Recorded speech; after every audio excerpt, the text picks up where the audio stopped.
왕의 결혼 선물 목록에 젓갈이 들어있었다면 조금 이상하게 들리지 않으세요? 금은보화도 아니고 비단도 아니고 젓갈이라니요. 그런데 681년 신라 신문왕이 왕비를 맞이할 때 보낸 예물 기록에는 장, 메주, 포 같은 음식들과 함께 젓갈로 해석되는 항목이 등장합니다.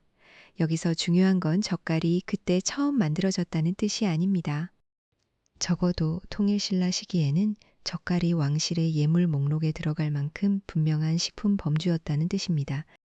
우리가 밥상에서 너무 익숙하게 보는 새우젓 한 숟갈, 멸치액젓 한 방울이 사실은 한반도의 바다와 소금, 그리고 오래된 발효 기술이 겹쳐 만든 꽤 큰 역사라는 거죠.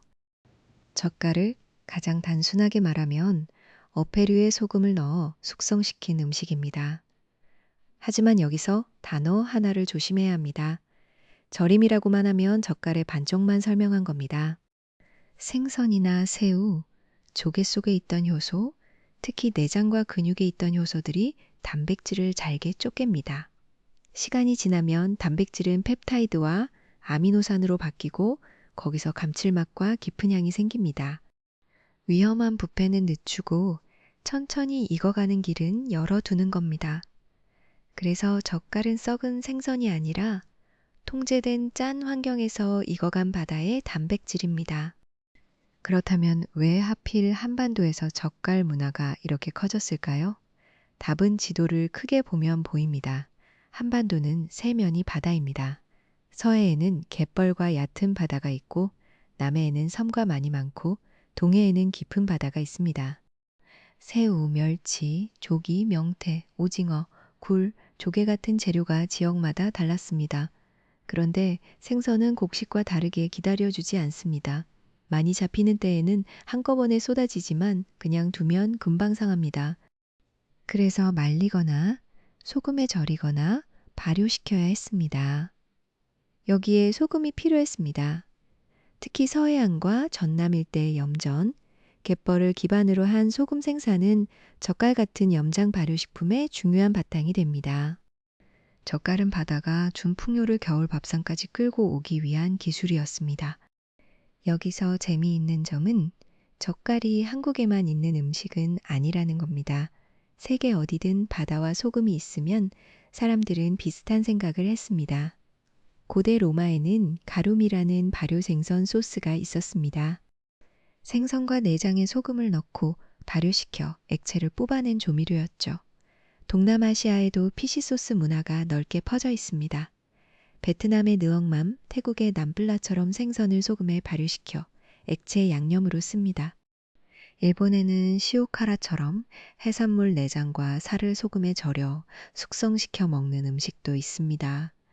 그러니까 젓갈을 두고 한국만의 완전히 고립된 발명품이라고 말하면 곤란합니다. 젓갈은 인류가 바다를 오래 먹기 위해 찾아낸 여러 해법 중 하나입니다. 그런데 닮았다고 해서 같지는 않습니다.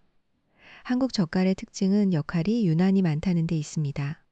동남아의 대표적인 피시소스는 대체로 액체 조미료로 쓰이는 경우가 많습니다. 반면 한국의 젓갈은 액젓으로도 쓰이고 덩어리째 반찬으로도 먹습니다. 새우젓은 국밥에 곁들이고 오징어젓은 밥 반찬이 되고 멸치 액젓은 김치 양념 속으로 들어갑니다.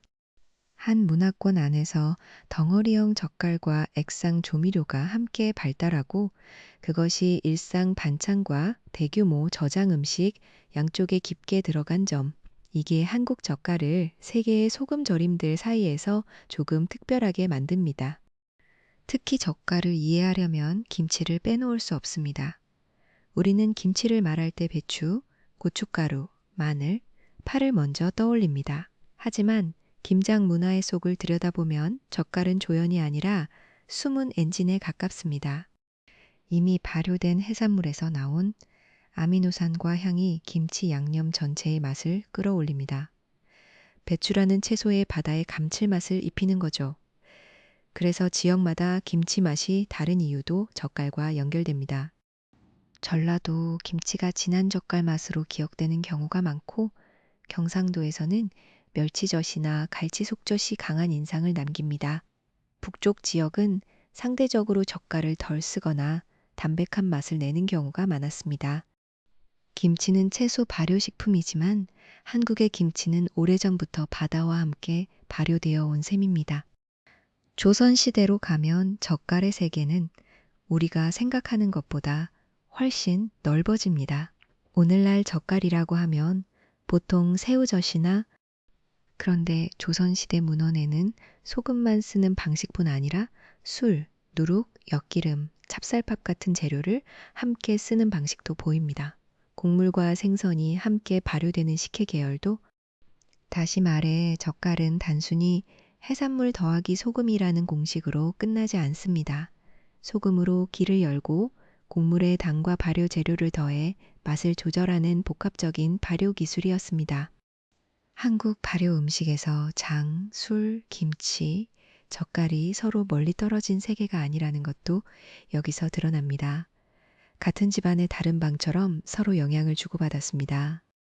젓갈은 가정의 항아리 속에만 있던 음식도 아니었습니다. 조선 후기에는 어업과 유통이 커지면서 젓갈과 소금, 건어물이 전국적으로 움직였습니다. 서울 마포에는 소금과 젓갈을 다루는 상인들이 있었고 수산물 객주들이 어물의 유통을 맡았습니다. 새우젓만 봐도 계절에 따라 이름과 품질이 나뉘었습니다. 봄에 잡은 것, 음력 5월 무렵의 것, 6월의 것, 가을의 것처럼 시기마다 맛과 쓰임이 달랐습니다. 이것은 젓갈이 그냥 집에서 대충 담가 먹는 반찬이 아니라 계절을 읽고 산지를 구분하고 시장에서 가격이 형성되는 상품이었다는 뜻입니다. 오늘날에도 강화의 새우젓, 전라도의 토화젓과 갈치속젓, 경상도의 멸치젓, 제주와 동해안의 여러 해산물 젓갈처럼 지역 이름이 맛의 기억과 붙어 다닙니다. 물론 젓갈을 낭만적으로만 볼 필요는 없습니다. 젓갈은 고염 식품입니다. 그래서 많이 먹을수록 무조건 좋다는 식의 이야기는 조심해야 합니다. 또 현대의 젓갈은 냉장 유통, 위생관리, 염도 조절 같은 조건 속에서 계속 바뀌고 있습니다. 하지만 바로 그 점 때문에 더 흥미롭습니다. 젓갈은 과거의 유물이 아니라 보존 기술에서 시작해 조미료가 되고 반찬이 되고 김치의 발효를 움직이는 재료가 된 살아있는 음식입니다. 그러나 한국의 젓갈은 바다를 오래 저장하는 데서 멈추지 않고 채소와 곡식 중심의 밥상 안으로 들어와 맛의 구조를 바꿨습니다. 한 문장으로 정리하면 이렇습니다. 젓갈은 생선을 오래 두기 위한 기술이 아니라 한반도가 바다의 시간을 밥상 위에 올려놓는 방식이었습니다.